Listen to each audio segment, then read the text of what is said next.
बिस्मिल्लाहिर्रहमानिर्रहीम। अस्सलाम वालेकुम। कैसे हैं आप सब? उम्मीद है खैरियत से होंगे, खुश होंगे। अल्लाह ताला ऐसे ही खुश रखे आप सबको, सेहत और तंदुरुस्ती वाली लंबी उम्र दे, ज़िंदगी में किसी का मोहताज ना करे। जितने लोग परेशान हैं अल्लाह पाक उन सब की तमाम परेशानियां दूर फरमाए। जितने लोग बीमार हैं अल्लाह ताला उन सबको सेहत वाली लंबी ज़िंदगी अता फरमाए। और जितने लोग हम में नहीं हैं अल्लाह पाक उनकी बख्शिश फरमाए।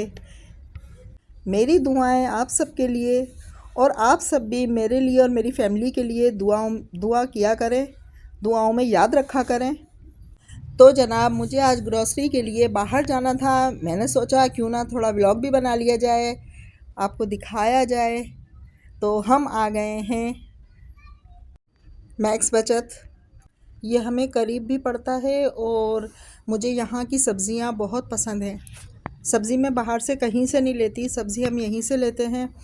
आज बहुत टाइम के बाद मुइज़ ने कहा कि अम्मी मैगी लेनी है, क्योंकि इनके पापा ने मैगी की एंट्री बिल्कुल बंद की है घर में। तो मैंने कहा देख लो पापा गुस्सा नहीं हो। तो मुझ ने कहा देख लेते हैं, अगर पापा ने कहा खा लो तो खा लेंगे, नहीं तो फिर चेंज करा लेंगे। मैंने कहा चलो ठीक है। तो हम लोग निकले, अब सामान देख रहे हैं जो हमें लेना है, जो हमें सही लगेगा हम लेंगे। यहाँ सब्ज़ियाँ काफ़ी फ़्रेश मिलती हैं और पानी से भरी हुई नहीं होती, वरना सब्ज़ियों में इतना पानी होता है बेइंतहा। तो मुझे चने की दाल नज़र आई, मैंने कहा चने की दाल भी नहीं है, वो भी मैंने ली। 2 से 3 बार ज़ेउमानी की कॉल आ रही थी, तो मैं कॉल रिसीव नहीं कर पाई क्योंकि इतना रश था रोड पे। आज पता नहीं किस बात से ट्रैफिक बहुत जाम था। अब घर जाके मैं उन्हें कॉल बैक करूँगी। हम सब अपनी ज़िंदगी में अपने दोस्तों के साथ, अपने रिश्तेदारों के साथ अपने ताल्लुकात को बेहतर रखने की पूरी कोशिश करते हैं, लेकिन अपनी ज़िंदगी की हर बात दूसरों के साथ शेयर ना करें। कुछ बातें ऐसी होती हैं कि जिनको छुपा के रखा जाए तो बेहतर होता है। कोशिश करें कि आप अपनी हर बात को सीक्रेट रखें। ऐसा करने से हमारी इज़्ज़त और सुकून महफूज रहता है, बल्कि हम दूसरों की हसद से भी बच जाते हैं। अपना फ्यूचर, अपने plans, money saving, money investment, इन सभी बातों को लोगों से आप छुपा कर रखें।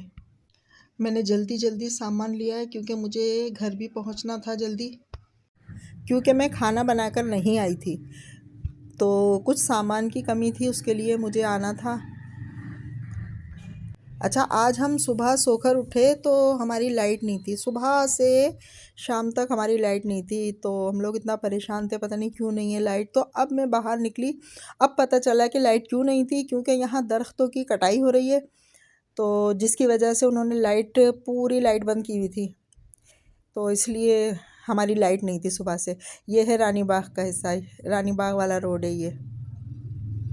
तो बिजली का काम कहीं भी हो, दरख्त की कटाई का काम जो भी हो, लाइट हमारे यहाँ की ज़रूर लाजमी जाती है, वो फ़र्ज़ है इनका।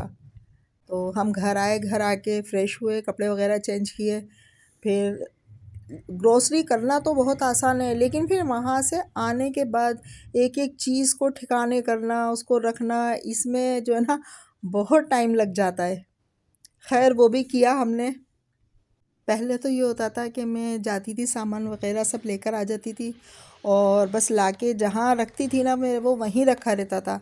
माशाल्लाह दोनों मेरी बेटियां सामान उठाती थीं, ठिकाने से रखती थीं, सब कुछ वो करती थीं। मुझे कोई ये टेंशन नहीं होती थी कि ये सामान रखना भी है। फिर माशाल्लाह अस्मा की शादी के बाद सादिया ने ये तमाम ज़िम्मेदारी ख़ुद बहुत अच्छे से पूरी की। सादिया ये काम करती थी, लेकिन अब उसकी भी शादी हो गई माशाल्लाह माशाल्लाह। ज़ाहिर सी बात है अब मुझे ही करना है। एक बात और, आप लोगों को सब्र की तलकीन ज़रूर करें, लेकिन गलत बात पर बर्दाश्त करने की नहीं। सब्र और बर्दाश्त की डेफिनेशन बहुत ही गलत सर्कुलेट कर रही है हमारे माशरे में। अल्लाह ने जो कुछ भी दिया है उस पर सब्र शुक्र करना हम सब का फ़र्ज़ है, लेकिन कहीं गलत देखकर और गलत सुनकर बर्दाश्त करने का तो कहीं भी हुक्म नहीं है।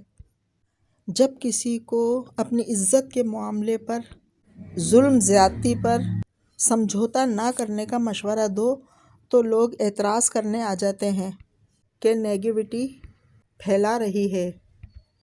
मैं तो ऐसे लोगों को बेहिसी ही कहूँगी कि किसी पे जुल्म होता देखें और कहें बर्दाश्त करो, सर झुकाओ, खिदमतें करती रहो, और तुम्हारा ख्याल भी किसी को नहीं आ रहा, बस जुल्म सहती रहो, ज़्यादती सहते रहो, बर्दाश्त करते रहो, ताकि सामने वाले को ये एहसास कराया जाए कि तुम कमज़ोर हो और मैं ताकतवर हूँ।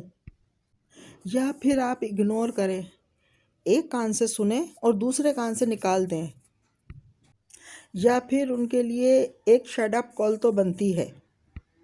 सामने वाला जब तक ताकतवर होता रहे, जब तक हम उन्हें शट अप कॉल नहीं देते। हम बस बर्दाश्त करते रहते हैं। हम चाहे कितने ही मेंटली टॉर्चर हो रहे हों, आप यकीन करें कि बहुत से ऐसे लोग होंगे जिन्होंने अपनी ज़िंदगी में ऐसी बहुत सारी ज़्यादतियाँ बर्दाश्त की होंगी। वो आज बहुत सी जिस्मानी और नफ्सियाती बीमारियों में मुब्तला होंगे। अगर आप में इग्नोर करने की ताकत है तो मैं यही कहूँगी कि आप इग्नोर करें, और अगर आप इग्नोर नहीं कर सकते तो आप एक शट अप कॉल करें और आगे बढ़ जाएं अपनी ज़िंदगी में। तो आप देखिएगा आपकी ज़िंदगी बहुत पुरसुकून हो जाएगी। गलत बातों को बर्दाश्त ना करें और वक्त रहते उस पर कोई एक्शन उठाएं। याद रखें, वरना लोग आपको इस काबिल भी नहीं छोड़ेंगे कि आप अपने बच्चों की एक अच्छी परवरिश कर सकें, आप एक सेहतमंद माँ बन सकें। दो चीज़ें आप अपने अंदर पैदा कर लें, एक चुप रहना और दूसरा माफ़ कर देना, क्योंकि चुप रहने से बेहतर कोई जवाब नहीं। मेरी अम्मी कहती थी कि एक चुप 100 को हराती है। आप चुप लगा के रखो, 100 भी होंगे तो वो भी आपके आगे हार जाएंगे। अगर आप अपनी लाइफ में खुश रहना चाहते हैं तो खुश रहने का सबसे अच्छा उसूल ये भी है, जहाँ आपको लगे कि वहाँ आपकी जगह नहीं है, वहाँ से खामोशी से आप अपने आप को अलग कर लें। इसी में आपकी इज़्ज़त भी है और आपकी भलाई भी है, आपका ज़हनी सुकून भी है। वैसे तो हर कोई आपके सामने आपके मुंह पे दम भरते हैं कि हमसे ज़्यादा चाहने वाला कोई नहीं है, हम बहुत मोहब्बत करते हैं, हमें आपका बहुत ख़याल है, हम आपकी बहुत कदर करते हैं। लेकिन आपका अपना वही है जो आपकी गैर मौजूदगी में आपके बारे में किसी से बुरा सुन ना सके, और उसकी गैर मौजूदगी में आपको कोई बुरा ना बोल सके। किसी में इतनी हिम्मत ही ना हो कि आपको कोई बुरा भला कहे। मुझे बहुत अच्छी तरह से याद है, मैं बहुत भुलाना भी चाहूँ तो नहीं भुला पाती हूँ। मैं बहुत दिल से चाहती हूँ कि मैं वो सब कुछ भूल जाऊँ। मैंने बहुत करीब से अपने कुछ ऐसे ख़ास रिश्तों को मेरी और मेरी फैमिली की दुख तकलीफ़ में मुस्कुराते, हंसते और खुश होते देखा है। वो चेहरे मैं बहुत भूलना चाहती हूँ। दिल से तो निकल जाते हैं पर दिमाग से निकलने को हरगिज़ तैयार नहीं। खैर, वो वक्त भी गुज़र ही गया। गुज़रे वक्त ने यही सिखाया कि कोई हमारे ख़िलाफ़ कितनी भी साजिशें कर ले, हमारे लिए कितना ही गलत क्यों ना सोच ले, इज़्ज़त देना, ज़िल्लत देना, ये सब ऊपर वाले के हाथ में है। और वक्त ने ये साबित कर दिया कि खून के रिश्तों को अलग नहीं कर सकते, बशर्ते कि हमारे अपने दिलों में एक दूसरे के लिए चाहत मौजूद हो। जहाँ सच्ची चाहत और सच्ची मोहब्बत होगी, वहाँ कोई किसी का कुछ नहीं बिगाड़ सकता। आप सारी ज़िंदगी के लिए किसी को अलग नहीं कर सकते। बस अब अल्लाह से यही दुआ है कि अल्लाह पाक उनके शर से मेरे बच्चों को महफूज रखना, मेरे सामने भी और हमारे बाद भी। क्योंकि जो लोग हमें पसंद नहीं करते वो हमारे बच्चों को कभी भी पसंद नहीं करेंगे, ना उनकी तरक्की चाहेंगे, ना उनका भला चाहेंगे। सो आप उठते बैठते अपने बच्चों के लिए दुआ करते रहा करें। माँ बाप की दुआओं में बहुत ताकत होती है।